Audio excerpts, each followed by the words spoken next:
నమస్కారం. సుందరకాండ 7వ సర్గ ఇప్పుడు మనం పారాయణం చేసుకుందాం. ఈ 7వ సర్గ ఏమిటంటే, హనుమంతుడు రావణాసురుడి యొక్క భవనంలో, అంతఃపురంలో, ఆ ప్రాంగణంలో మొత్తంలో ప్రవేశించారు కదా ఆయన హనుమస్వామి. ఆ రావణాసురుడి యొక్క గృహం వైభవం ఎంత గొప్పగా ఉన్నదో చూస్తూ ఉన్నారన్నమాట, పరిశీలిస్తూ ఉన్నారు. దీన్ని ఎంత గొప్పగా చెప్తున్నారో చూడండి వాల్మీకి మహర్షి. స వేష్మ్యజాలం బలవాన్ దదర్శ వ్యాసక్తవైఢూర్య సువర్ణజాలం యథా మహత్ప్రవృషిమేఘజాలం విద్యుత్పినద్ధం స విహంగజాలం నివేశనానాం వివిధాశ్చ శాలాః ప్రధానశంఖాయుధచాపశాలాః మనోహరాశ్చాపి పునర్విశాలాః దదర్శ వేష్మాద్రిషు చంద్రశాలాః గృహాణి నానావసురాజితాని దేవాసురైశ్చాపి సుపూజితాని సర్వైశ్చ దోషైః పరివర్జితాని కపిర్దదర్శ స్వబలార్జితాని. మహాబలవంతుడగు హనుమంతుడు వైఢూర్యమణి ఖచితము సువర్ణమయమునై వివిధ పక్షి సమూహములతో కూడినదగుటచే వర్షాకాలమున మెరుపులచే కప్పబడి పక్షులతో కూడిన మేఘ సమూహము వలేనున్న భవన సముదాయమును చూసెను. అందు పలు విధములకు గృహ అంతఃశాలలు ఉండెను. అంటే రకరకాల ప్రాంతాలు ఉన్నాయన్నమాట. అంతఃశాలలు ఎక్కడికక్కడ దేనికి దానికి చక్కటి గదులు అనుకోవచ్చు. గదులే ఉంది, వాడు మనం గదులు అంటాం, కానీ ప్రతిదానికి కూడా ఒక్కొక్క దానికి ఒక డిఫైన్డ్ భవనాలే ఉన్నాయి. లోపల అంతఃశాలలు ఉన్నాయి. అవి కొన్ని ముఖ్యములకు శంఖములు, తక్కిన ఆయుధములు, విండ్లను కలిగి ఉండెను. ఆయుధాలు, విళ్ళు మొత్తం ఆయన దగ్గరలోనే డిస్పోజల్ అనమాట. క్లియర్గా అన్నీ ఆయన దగ్గరలోనే ఉన్నాయి అన్నీ. మరికొన్ని హర్మ్య ప్రాసాదాదులందు సుందరములు విశాలములు అగు పై మేడలుండుటను హనుమ చూసెను. ఆ భవనములు అనేక రత్నకాంతులతో ప్రకాశించుచుండెను. అవి దేవతలచే అసురులచే కూడా ప్రశంసింపబడి ఉండెను. వానిని రావణుడు తన బాహుబలముతో సంపాదించెను. వాని యందు ఏ దోషము కానరాకుండెను. తన బాహుబలంతో, తన వీరత్వంతో, తన విక్రమంతో సంపాదించుకున్నటువంటివి అవన్నీ కూడా. తాని ప్రయత్నాభిసమాహితాని మయేన సాక్షాత్ ఇవ నిర్మితాని మహీతలే సర్వగుణోత్తరాణి దదర్శ లంకాధిపతేర్గృహాణి తతో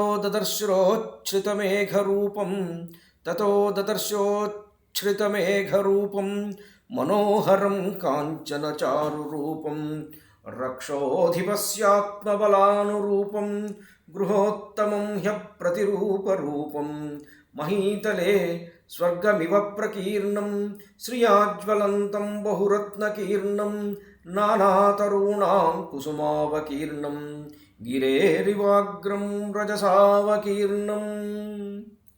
అవి అన్నీ కూడా అత్యంత శ్రద్ధతో ప్రయత్నపూర్వకంగా చక్కగా మలచబడినవాట.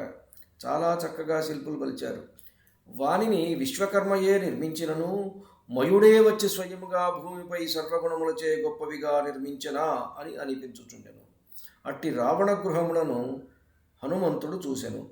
పిమ్మట హనుమంతుడు మేఘము వలె ఉన్నతమైనది, మనోహరమైనది, బంగారము వలె సుందర రూపము గలది అయినటువంటి రావణుని బలమునకు సాటి అయినది, సాటిలేని సౌందర్యము కలది అగు శ్రేష్ఠ గృహమును అంటే పుష్పక విమానాన్ని దర్శించాడు. అది భూతలమునకు దిగి వచ్చిన స్వర్గము వలె ఉండెను. అనేక రత్నములతో కూడినదై కాంతులు వెదజల్లుచుండెను. అందలి నానా వృక్షములు నిండుగా పూచియుండగా పుప్పొడితో నిండిన కొండ కొనవలే ఉండెను.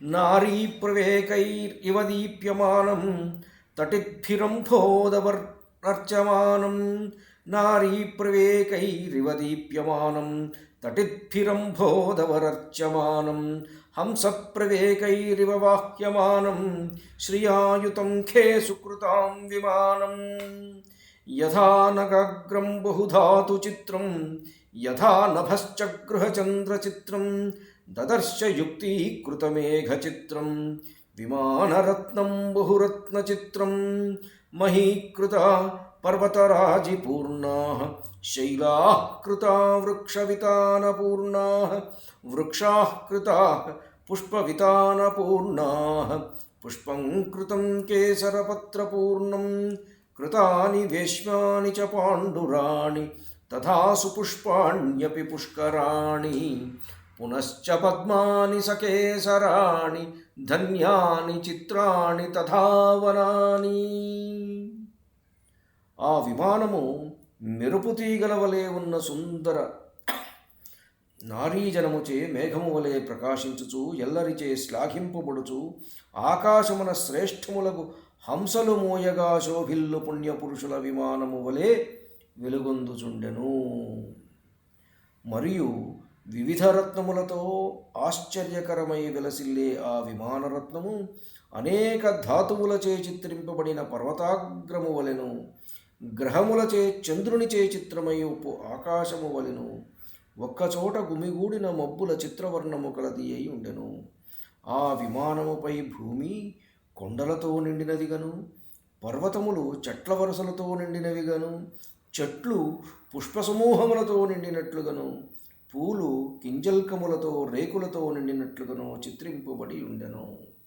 ఎంత అద్భుతంగా ఆ రావణుడి భవనంలో ఉన్నటువంటి పెయింటింగ్స్ గురించి చెప్తున్నారు ఇక్కడ వాల్మీకి మహర్షి.